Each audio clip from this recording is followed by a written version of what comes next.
Danas ću vam pokazati sjajan repelent za puževe, lisne uši i mrave, napravljen od nekoliko organskih sastojaka.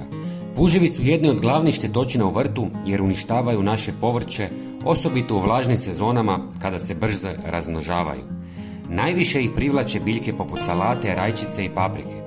Izbjegavajte prekomjerno zalijevanje i zalijevajte rano ujutro kako biste smanjili njihovu aktivnost noću. Pokazat ću vam tekući repelent, a zatim one koji možete posipati po vrtu. Prvi sastojak je par zrna crnog papra i jedna žlica klinčića koje ćemo usitniti kako bismo ih mogli miješati s vodom. Crni papar i klinčić su učinkoviti prirodni repelenti protiv puževa zbog svojih jakih mirisa i aktivnih spojeva. Crni papar sadrži piperin koji iritira puževe i tjera ih iz vrta. S druge strane, klinčić sadrži eugenol, čiji snažan miris odbija puževe i stvara nepovoljno okruženje za njih.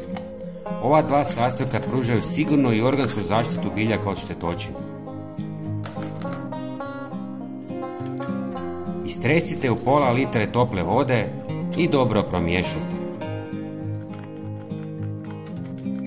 Zatim dodajte pola žlice cimeta koji je dobar protiv puževa zbog svog jakog mirisa i antifungalnih svojstava koja iritiraju puževe i odvraćaju ih od biljaka. Također stvara prirodnu barijeru koja puževima otežava kretanje, pružajući učinkovitu zaštitu u vrtu. I zadnji sastojak je jedna žlica taloga od kave jer sadrži kofein koji je toksičan za puževe i ometa njihov živčani sustav. Osim toga, oštar miris kave odbija puževe, a njegova tekstura otežava im kretanje po tlu, čime štiti biljke od ovih štetočina.